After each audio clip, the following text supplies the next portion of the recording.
Shalom, saudara yang dikasihi Tuhan Yesus Kristus. Kita memasuki kitab Keluaran, sebuah kitab yang memperkenalkan Allah bukan hanya sebagai pencipta dan pemelihara, tetapi sebagai Allah yang membebaskan umatnya dari perbudakan. Jika kitab Kejadian ditutup dengan keluarga Israel di Mesir, maka kitab Keluaran dibuka dengan bangsa Israel yang tertindas di Mesir. Janji Allah tetap hidup, tetapi keadaan tampak bertolak belakang. Kitab Keluaran dibuka dengan daftar nama anak-anak Israel, sebuah pengingat bahwa mereka adalah umat perjanjian. Meski Yusuf dan generasinya telah mati, janji Allah kepada Abraham tetap berjalan. Kesetiaan Allah adalah lintas generasi. Ketika orang-orang yang menjadi saksi janji Allah telah tiada, Allah sendiri menjadi penjaga janjinya. Bangsa Israel beranak cucu dan bertambah banyak. Namun berkat itu justru menimbulkan ketakutan di hati Fir'aun. Dunia sering melihat berkat Allah sebagai ancaman, karena berkat itu tidak bisa dikendalikan oleh kuasa manusia. Ketika umat Allah bertumbuh, dunia yang menolak Allah akan berusaha menekan, membatasi, dan menindas.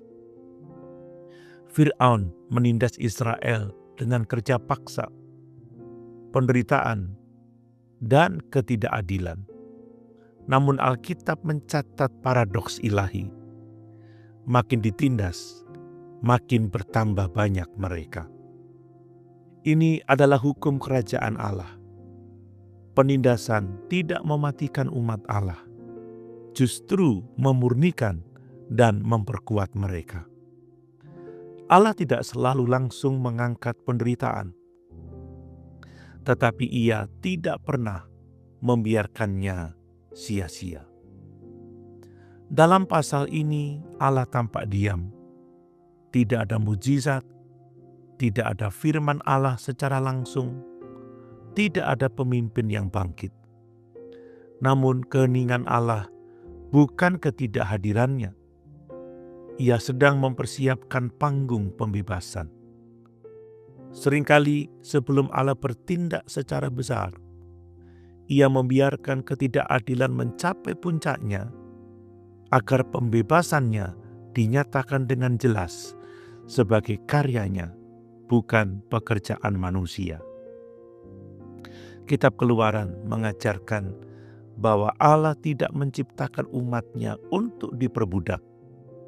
Ia adalah Allah yang mendengar cerita umatnya dan bertindak.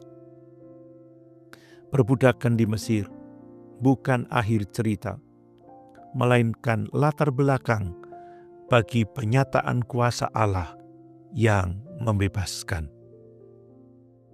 Keluaran menunjuk langsung kepada Kristus.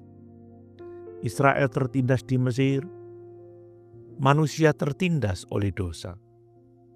Fir'aun menindas dengan kuasa dunia. Dosa memperbudak hati manusia. Allah mempersiapkan pembebasan. Allah mengutus Kristus. Keluaran dari Mesir, keselamatan dari perbudakan dosa.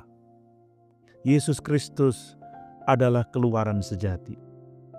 Dia yang membawa kita keluar dari perbudakan dosa, menuju kebebasan sebagai anak-anak Allah. Yesus berkata, "Jadi apabila anak itu memerdekakan kamu, kamu pun benar-benar merdeka." Yohanes 8 ayat 36. Renungan ini mengingatkan kita bahwa janji Allah tidak dibatalkan oleh situasi. Penindasan tidak meniadakan penyertaan Allah. Allah bekerja bahkan ketika tampak diam. Pembebasan Allah selalu tepat pada waktunya. Kristus adalah pembebas sejati umat manusia.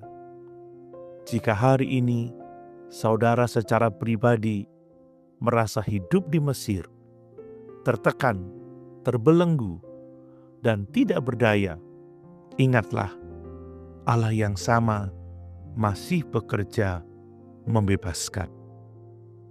Kitab Keluaran dimulai dengan jeritan, tetapi akan berakhir dengan penyertaan Allah di tengah umatnya. Allah yang berjanji adalah Allah yang bertindak.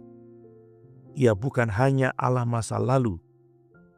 Ia adalah Allah yang membebaskan hari ini. Mari kita berdoa. Tuhan Allah yang Maha Kuasa, Engkau adalah Allah yang setia pada janjimu dan berkuasa membebaskan umat-Mu.